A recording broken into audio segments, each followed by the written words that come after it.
Well, Clive Palmer has punched a hole in the Abbott government's legislative agenda by pledging his band of new senators will oppose some of its signature energy and climate policies.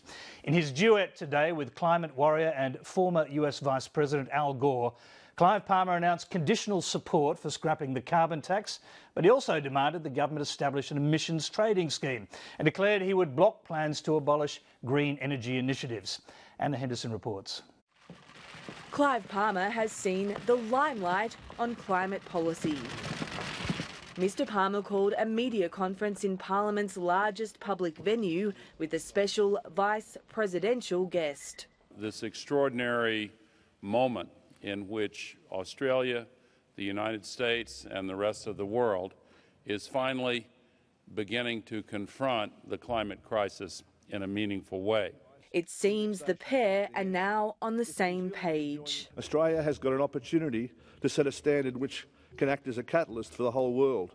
Clive Palmer has reaffirmed that his senators will support the repeal of the carbon tax, so long as conditions are met. We'll move an amendment, and that amendment will ensure that the removal of the carbon tax requires that all producers of energy in this country are required by law, not by choice, to pass on to all consumers of energy the savings from the repeal of the carbon tax. But he won't back the coalition's alternative. Direct action is a waste of money. Instead, he's revealed he wants an emissions trading scheme. In voting against the abolition of the Climate Change Authority, Palmer United senators will move an amendment to establish an emissions trading scheme.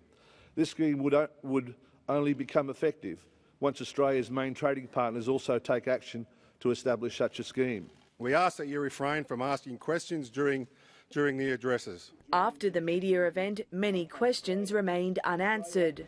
Well, we're not answering any questions at the moment. Clive Palmer called reporters here to the Great Hall of Parliament House, promising an announcement that would rock the nation and the world. He and Al Gore gave brief statements to the media, but they didn't take any questions, saying they had to have dinner first.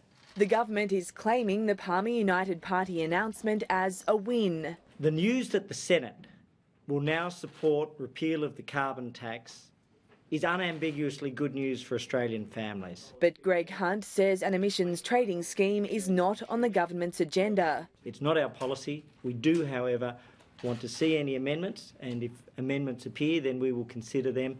But let me say this. It has not been, and it is not our policy. The Greens are also finding solace, but it's highly qualified. So I really welcome the fact that they're now going to support the retention of those institutions set up by the Greens and Labor under the last government. So that's good. But as to his vague remarks in relation to emissions trading, it certainly looks as if he's trying to have it both ways. Not only will the Palmer United Party vote to keep the Climate Change Authority, it will also block the coalition's moves to dismantle the Clean Energy Finance Corporation.